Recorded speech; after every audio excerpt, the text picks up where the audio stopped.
Welcome in, everybody, to another episode of 410 Sports Talk. I'm Glenn Martin here with my co-host James Haskell. And in this episode, we are going to preview this weekend's upcoming matchup between the Baltimore Ravens taking on the Philadelphia Eagles. But before we get into it, please take 1 second, quickly do us a favor and hit the subscribe button. Give us a like. And if you're interested in interacting more with the show, you can check out our Patreon. But Jimmy, how are these teams looking on the outset, looking into this upcoming matchup? Yeah, so I think the best place to start is, you got to look at the injury report and know who's going to be fielding the team, or who's going to be taking the field. There you go. For each team. My gosh. Where are they? Do you have their records in front of you? Yeah. So we're of course 4-1, and as you guys know, the Eagles are 1-3-1, second in the NFC East, half game back in the dumpster fire that is the NFC East. So, and of course, we're in second place. And for all you true Ravens fans out there that are laughing at the Steelers' undefeated record like me, don't get comfortable. We're not going to be in second place for long. In the NFC, in the AFC. Confident. Okay. Yeah, I'm not. It's a tough one in the North this year. Yeah, it's a tough one, but I'm not a believer in the Browns. Obviously, they don't have the right guy under center, and I think that the Steelers are going to fall off. So, with that being said, before I get my soapbox out, let's get into this injury report, because I can take up the next believe in those other two teams. So, Glenn, I'm going to rip off some names here, and I want you to talk about, who you see as most important, who you're most concerned about. Kind of give me your ideas, and we'll dissect that a little bit. All right, let's do it. This week, of course, this week, Wednesday, Thursday, Friday, it's a Wednesday evening. We're recording this, and so as far as Wednesday goes, they had 6 guys sit out. A lot of them were only one was technically not injured, but Anthony Levine has an abdomen he's still dealing with. He didn't practice. Marcus Peters still has the thigh. Jimmy Smith still has knee. But a lot of that can also be due to the fact that they're vets. Now, the other one, though, the last one is Ronnie Stanley. And if you remember last week, it said hip/shoulder. Now it only says shoulder. So that's a good thing, right? Yeah, I mean, it's better than both being injured, but So I guess it's a good thing, but still concerning that he's on there, and still concerning that he's missing practices. Now we're hoping that this is more just trying to give it as much rest as possible, and maybe they look at Ronnie as a guy who doesn't need a ton of work building up to this game, because he is familiar with the system, and he is a veteran now. So that's the hope, that his hip is now 100%, and that he's just dealing with the shoulder that he still needs a little more rest on, and he'll get that rest. But honestly, I anticipate him to be out there this Sunday taking on the Eagles, but we do have to wait and see. And I think tomorrow, or I think Thursday, will be a big indicator on whether or not he'll get out there. Yeah, absolutely. And a couple of names. I know your favorite player, Chris Moore. He's back. He was limited participant in practice because that phone book hand finger is apparently getting back to hunt.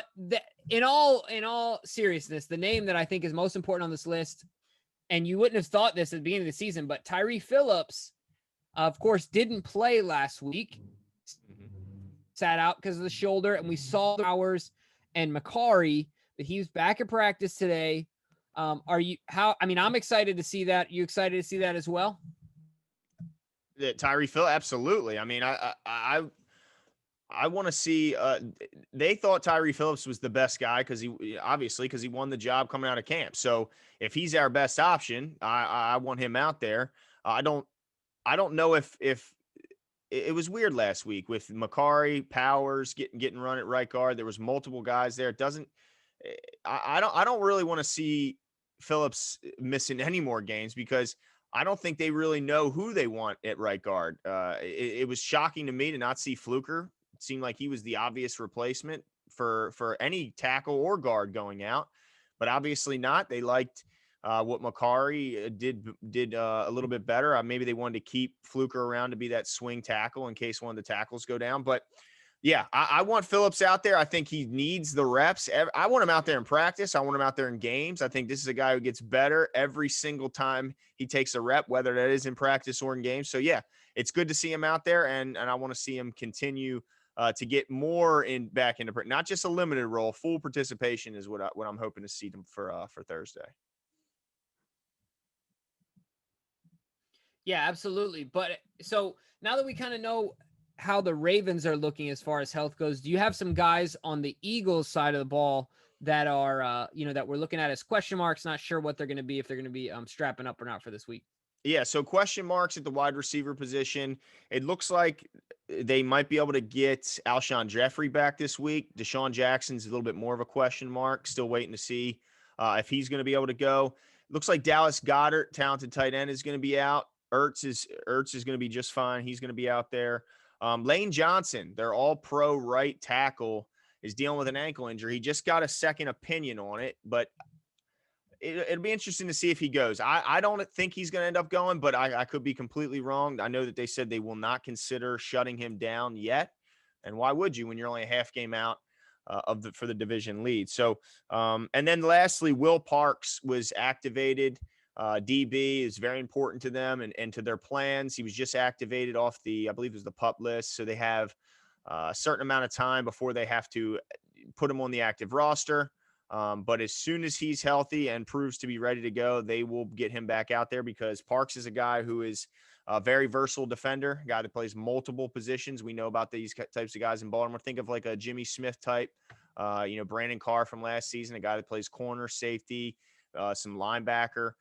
So yeah, look for him out there. If he's out there, Mr. Will Parks, he's a talented player and a guy that could be used to defend a guy like Mark Andrews, and tight ends have been giving them fits. So yeah, it could be an important get back if they can get him healthy. Yeah, absolutely. So those are the guys we know they're coming into the game with, who they're coming into the game without. Now they could change, like Glenn said, as the week goes. Usually Thursday is a big indicator, and sometimes Friday. In our case, last week with Lamar Jackson. I also wanted to mention I saw an article that said that Lamar was sick, dealing with a knee, and he had a close friend pass away last week. Yeah. And I didn't see that until this morning. His friends, family are doing well, but I'm going to get into this later on how I think Lamar is going to do in this coming week. But I'm really excited for this game. Mm-hmm. But I want to talk about some kind of further contextualize this matchup as far as the Ravens and the Eagles go. And before I do, I just also want to mention, for additional information about the Eagles, about the matchup in general, from the Eagles perspective, check out our previous episode with Glenn Erdy. From the Eagles Wire. We had a really awesome show. Irby. So make sure you check out that as well. But I have some team stats, and then Glenn, if it's cool with you, I'm gonna let you get into some individual stats, if that makes sense. Yep. Cool. So I'm just gonna give some rankings here and lay some things out. I want to start on the offensive side of the ball. Overall, if you're talking from a passing perspective, the Ravens, we're ranked 29th right now in yards and second in rushing yards, while they're 22nd in passing and 17th. I think that's significant for the Ravens because that's a big bump. Last week, I think we were below the top. I think we were 6th in rushing, and we went up to 2 based on our last week's performance. So that's trending in the right direction. And then defensively, they're 16th in overall defense, and then we are 11th in overall defense. But obviously, our defense is a lot higher than that. I think we're first in the league in points given up. I think we're averaging 16 a game or something like that. So, gonna be a good matchup. I think it's gonna be a fun one to watch at the beginning. You got any individual stats as far as people we should look out for? Yeah. As far as the Eagles go, obviously Carson Wentz is their leader and quarterback. He has a 60% completion percentage this season for 1,188 yards with 6 touchdowns and 9 interceptions. So kind of shocking there to see the interceptions, to have 3 more interceptions than touchdowns. Pretty surprising, but onto the ground, Miles Sanders, their talented running back, 3-down running back. He has 62 carries for 316 yards and 3 touchdowns on the season with a five. So that's a 5.1 yards per carry average. And he's also added 11 catches for 97 yards, which is an 8.8 average. So he's a guy that they like to get him the ball. They like to hand him the ball. They like to throw him the ball. He's a talented guy and a guy that I think is someone the Ravens need to keep an eye on. He's probably their biggest threat offensively in this game, in my opinion. And then you look at the pass catchers. Ertz will be there. Kind of a uncharacteristic down year for him. He's still getting a ton of targets. He's leading their team with 35 targets, but just 20 catches on those 35 targets and only 1 touchdown so far in this season. So he needs to get himself more. He needs to make himself more of an impact on the offensive side of the ball because they certainly need it. He was an All-Pro, I think, last season. So heck of a player, and they need to get him back to being more involved. They're trying to get their talented pass catcher, Alshon Jeffrey, back, but I'm not sure what the status is on him. But yeah, so those are the main guys. I know Goddard's probably going to miss. And now last week, big game from Travis Fulgham, who I believe had 10 catches on 13 targets last week against the Steelers. And then, of course, their leading pass catcher, Greg Ward, who has, 22 catches so far this season, 2 touchdowns. And he had a touchdown last week. So going into this week, there's a lot of weapons to talk about, but mainly that's because they've did so many injuries that guys that were impactful early on maybe aren't as impactful now, and some younger guys have stepped up in their wake. So, yeah, who in that group worries you the most out of the guys that I mentioned, Jimmy? Yeah, I think the biggest one for me is Sanders, not only because backs that can catch it and that can do a lot in space. They've hurt us. Yeah, we dominated the Redskins game, but their running back, Antonio Gibson, put in work. I mean, he had quite the stat line that game. Edwards-Helaire did some damage on us. Now, we did a lot to bottle up Mixon, I think, last week, and their rushing attack in general. But and not that the Eagles have been much more than what the Cincinnati Bengals are, but we are talking about the Cincinnati Bengals. Yeah. So, different ball game, even though I don't know how much better the Eagles are right now, to be completely honest with you. Well, they tied. Yeah, there you go. So they're equal. They're pretty much the same, but to me, but to me, it's as far as the other guys go, obviously you want to take Ertz out of the game, and I think that you were talking about Ertz being uncharacteristically, lacking in production. I think part of it is because when you're one-dimensional, they just say we're going to take you out of the game. Every catch you make is going to be extremely difficult. Right. And so I think that the level of difficulty for every single time he catches the ball is much higher this year based on their lack of versatility as far as offensive weapons go.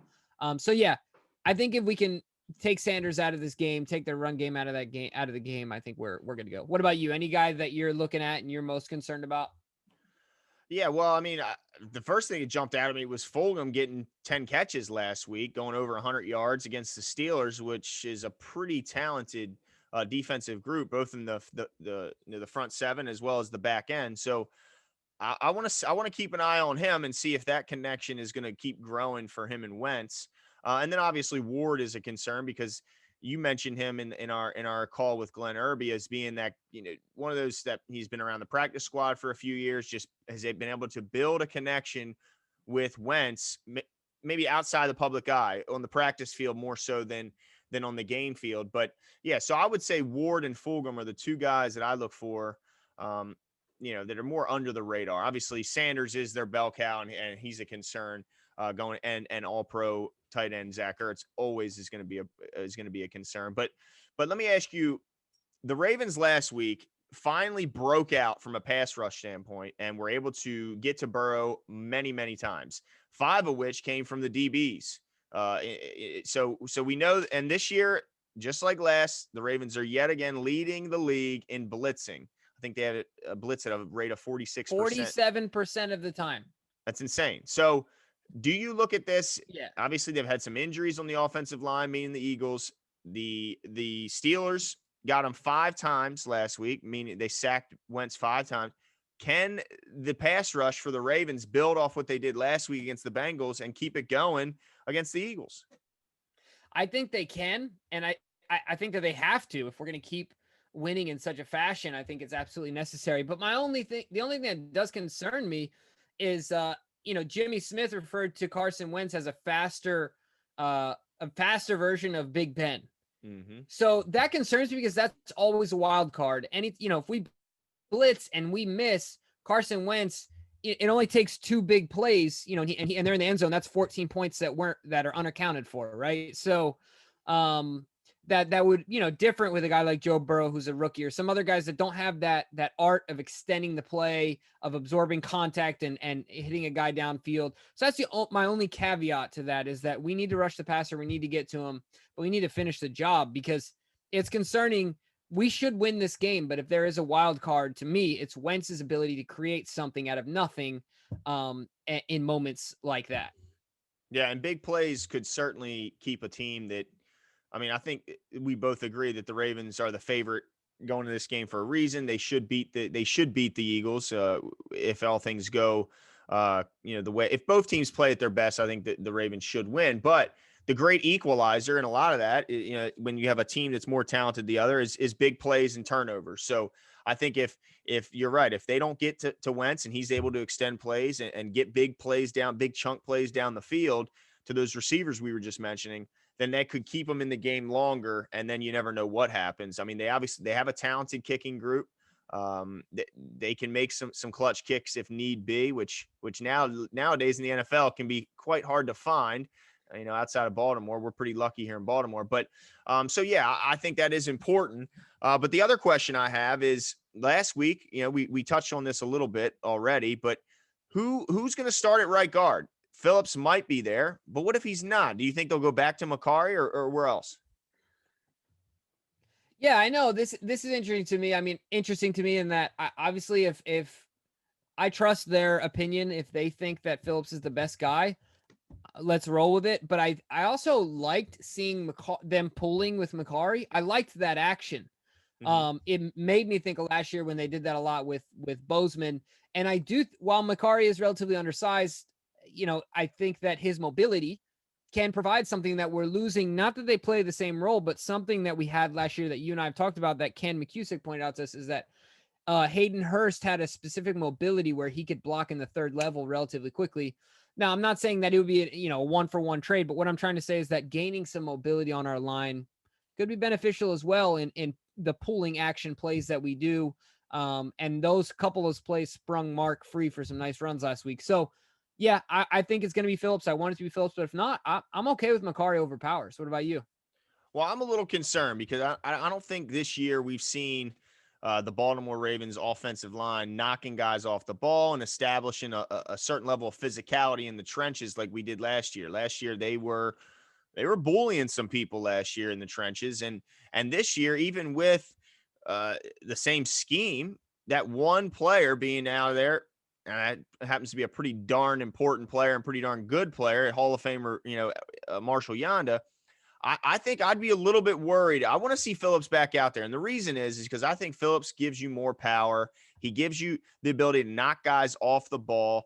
And I think he's still pretty mobile. I know you talked about Makari's mobility. I think Phillips is a pretty mobile guy at his size and arm length. So I'm hopeful he's back in there because, man, they have a front in Philly, Jimbo. I mean, we talked about it with Glenn Irby from the Eagles Wire. They got guys on top of. I mean, they got Barnett. They got Sweat. They got Graham. They got.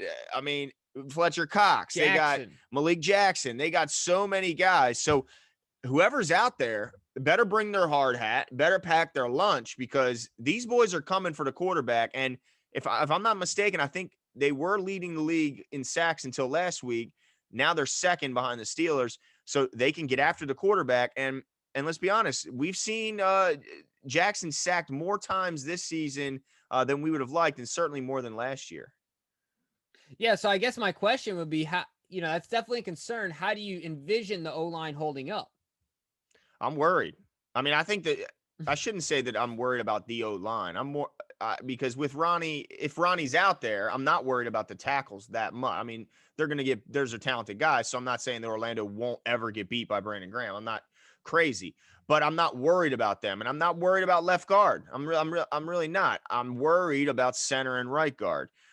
So how do they deal with it? I mean, I think the way you deal with it is you get the ball out quick. I think you establish a run game. You run at them. You tire them out.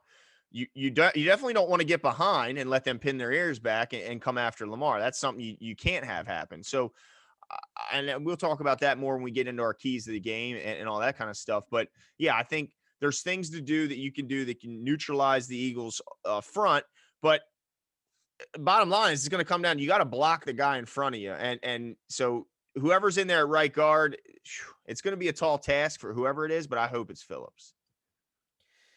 Yeah, I'm with you. You know what, man? You know who I really we had all off season. We had the draft to shore up right guard and center. Not saying that Phillips isn't doing the job, but I do think that those two positions are even more important based on our offense, and I think we're seeing that, just like you mentioned. I keep going back to this guy, and I think he retired in 2018, if I'm not mistaken. You remember Nick Mangold? Like guys like that. Where's our big burly center that is? You know what I mean? I just I don't know. I get nervous still about Skura. He's coming off the knee, and there's a lot of things going on there. And at right guard, it seems to be a turning. What is that called? A turnstile. There you go. Yeah, a rotating door between guys. And so I hope that Phillips can come in, solidify it. You know, come off the injury and have a strong rebound game. Because I agree with you, that power is important. We got to push guys off the ball. Yeah. But still worried about center. But the other question I have, so I'm with you there. I guess I shouldn't overlook that. I'm trying not to overlook this game. Like Lamar did to the Titans. He said that, not me.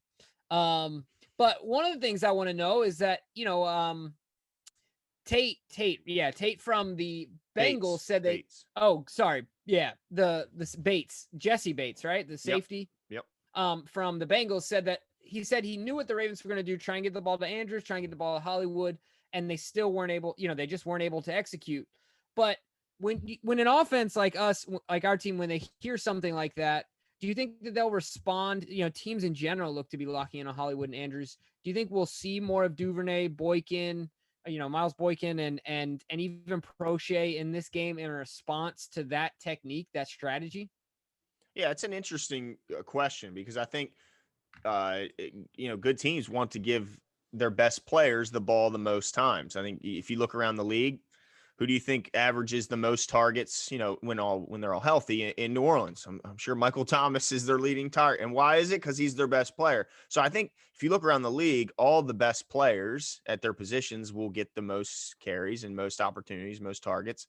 So I think that's normal. But I also think as an offense, if you're Lamar Jackson, if you're Greg Roman, or if you're one of the other guys outside of Andrews and Hollywood who aren't getting those targets, you're probably a little ticked off and maybe a little offended by that. Like maybe we're pretty good too, and you got to worry about us too. So, and then Lamar, if you're Lamar, you got to think, man, do I really want to be known as, or does this offense really want to be known as a two-man game? Is it just a Hollywood and Mark Andrews game? So I think they could get offended by that, and I think even Greg Roman to a certain point could want to say, you know what, let me show you that we got other guys here and that we can win with multiple guys contributing and not just these two. So I think in this game, we could see a reaction from that. And that could mean more opportunities for some of the other guys not named Andrews or Hollywood. And we could also see those two be used as a distraction technique. They could be used to free up other guys. But at the end of the day, at the bottom line is I expect these two to lead our team in targets when the season is all said and done. And I'd be surprised if it was anyone else but these two, because these are our best pass catching options on our team. So I think you still get your best players the ball, but I could see them being a little offended and want to get the other guys for this game and certainly for the next Bengals game. Yeah, absolutely. So, you know, we've talked about the passing game. I want to get a little bit into the rushing game before we talk about the fun stuff, our keys to the game, our big player, you know, our big impact players and things like that. But this has been another thing. It's been up and down every single guy as far as volume of carries for Dobbins, Edwards, and Ingram. How do you see that playing out this week? How do you even see them going about deciding that? Let me get a coin, you know Jimbo. I mean? Let me get a coin, and I need three sides to that coin because I don't know. I don't know. It's so baffling, especially. Well, I guess I shouldn't even say especially. They're all individually it's so confusing because you look at a guy like Dobbins, every time he touches the ball, whether you throw it to him or you give it to him, he seems to do well.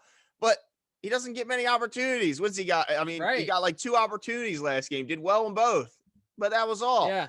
And then, last game it was Ingram who got the majority of the carries, but before that it was Gus. So I don't know who the heck to expect to take over, but I'll say this, I think they tend to ride the hot hand. So I think whoever starts, if they do well, then they'll stay in. If they don't, then they'll throw someone else out there and see if that guy does well. But honestly, I have no idea who is going to be the primary option in the backfield.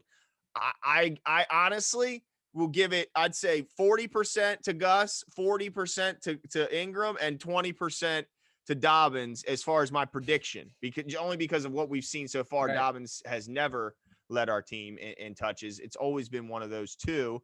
So yeah, but as far as my prediction, I have no idea. Who do you think? What's your response? Yeah.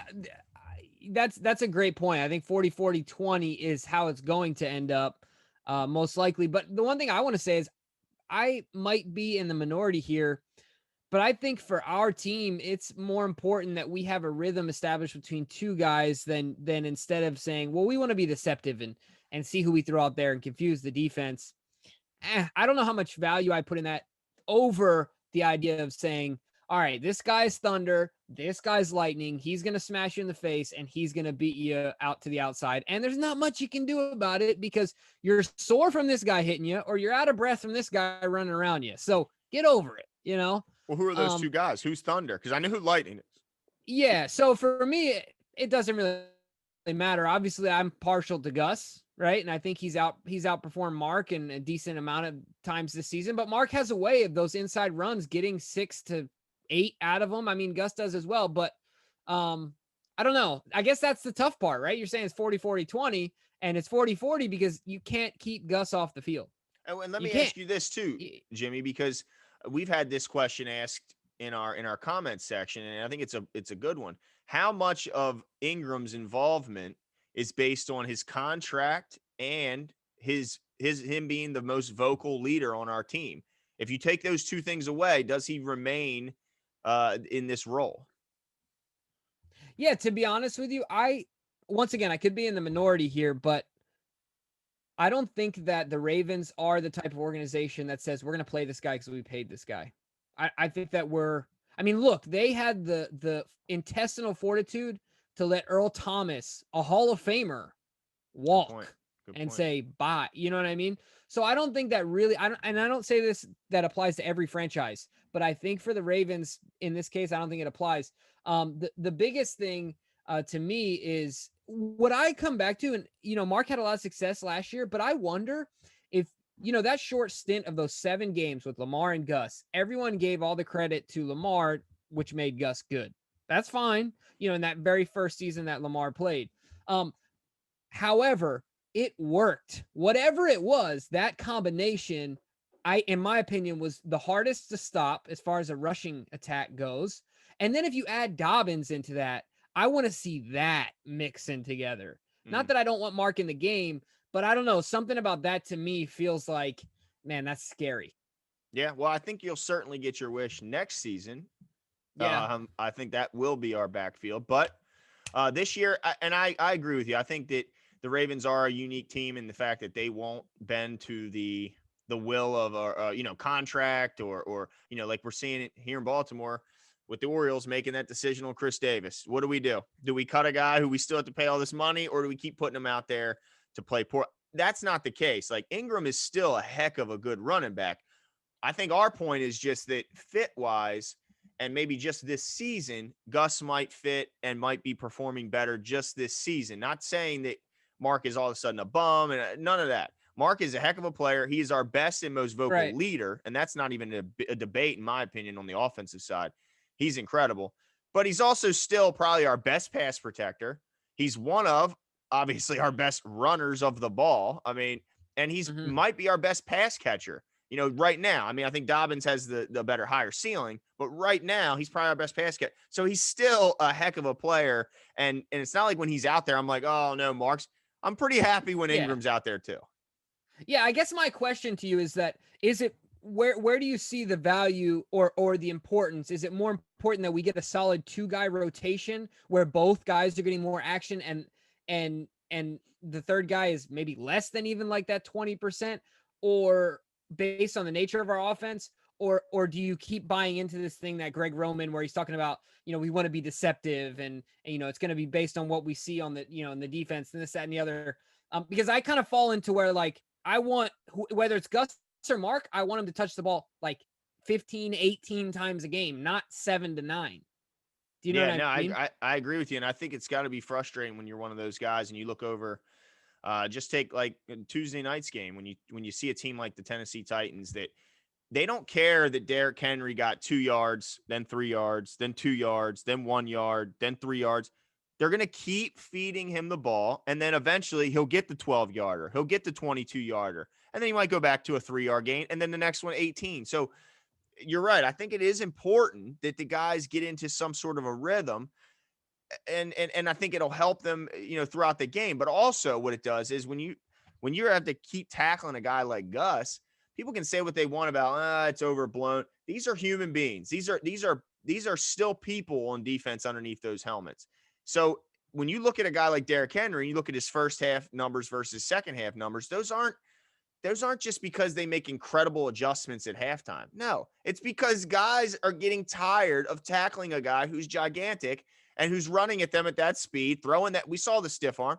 Gus has that ability as far as being a load to bring down. He just never loses yards. He has I think he set a record last year for most runs without having a losing carry or carry that lost yards. I think it's important. I think it matters. I think you beat them up early and then they're softened up by the second half and you just put the nail in the coffin. So yeah, I'm with you.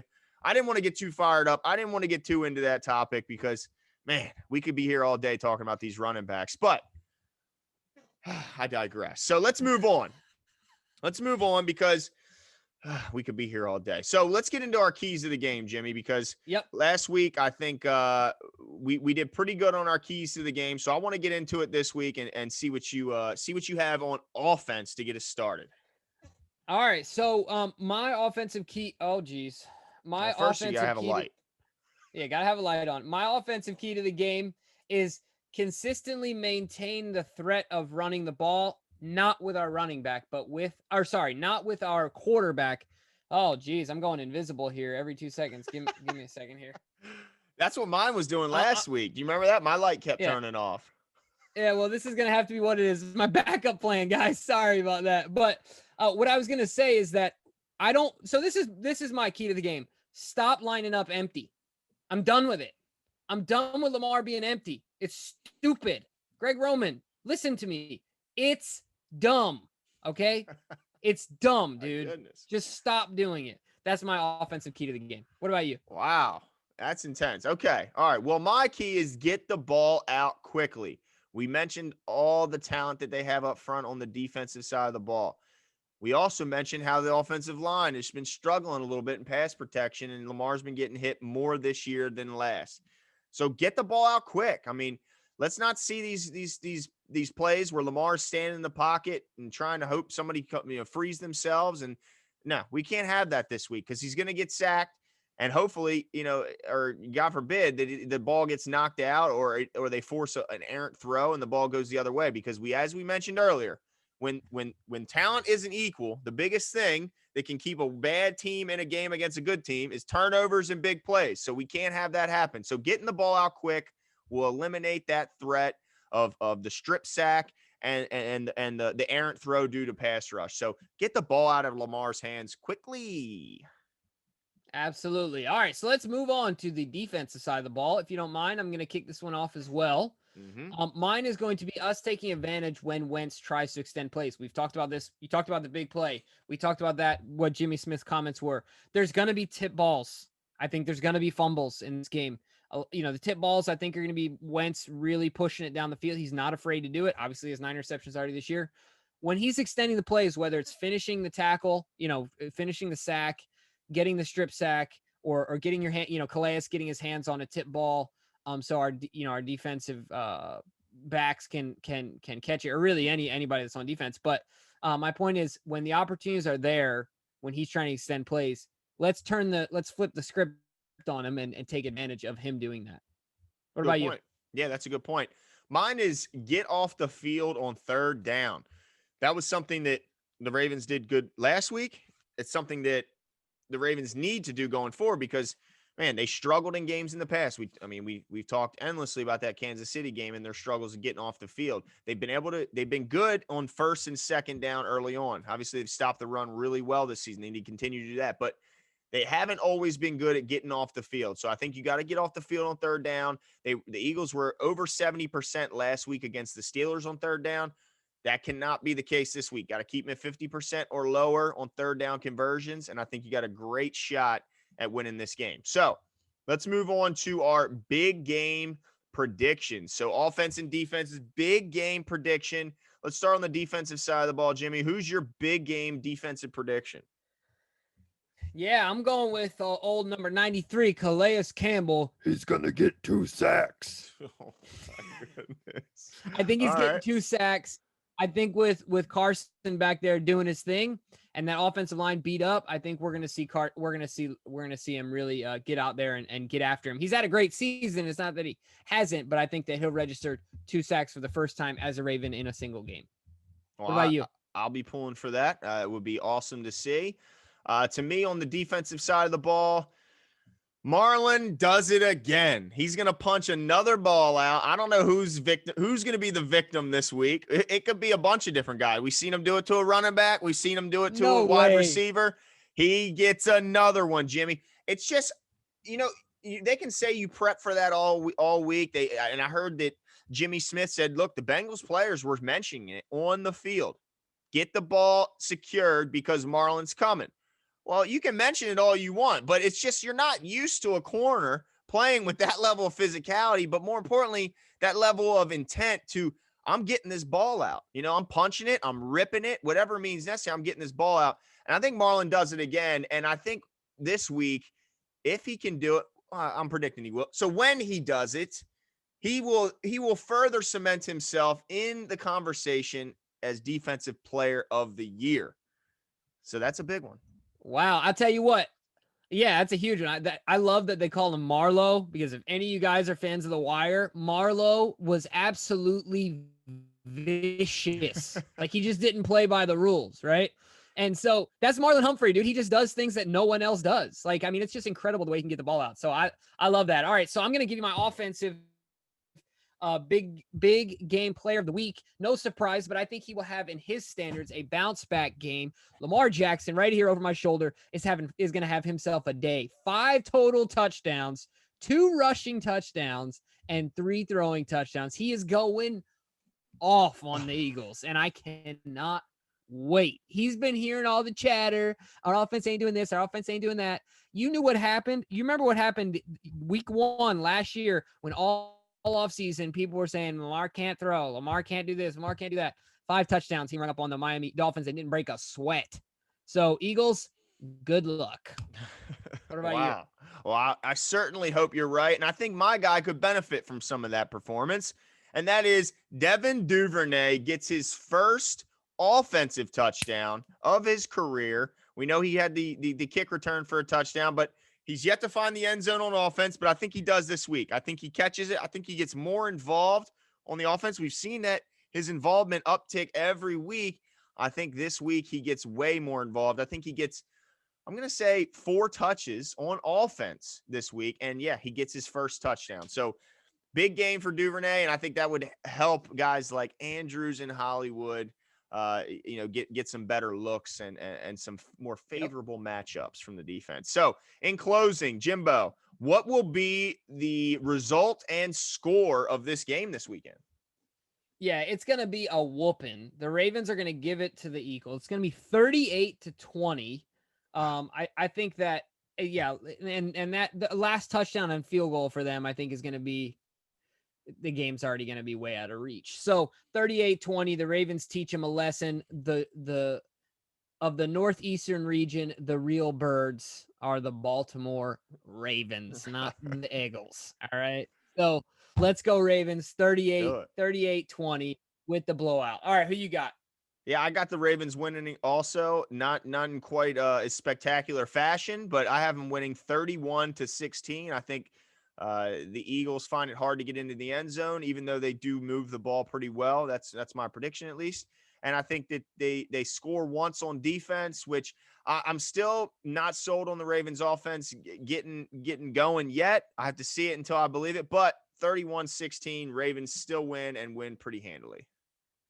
Well, I just want to say this: when the offense gets going again, just remember, believe that, just like Lamar Believe said. that. All right, That's right. believe that. Big trust. It's about to go off. That's right. It's about to go off this week in Philly. We're gonna lay it down on. I'm really excited. But let us know what you guys think. Give us your thoughts on who the offensive and defensive players, breakout players of the game will be, as far as big impact. Who's gonna have a huge game? Let us know your score. Leave your comments, questions, and we love interacting with you guys. Make sure to take a second and subscribe. Also, check out our video with the Eagles Wire. And we'll talk to you guys soon. See you.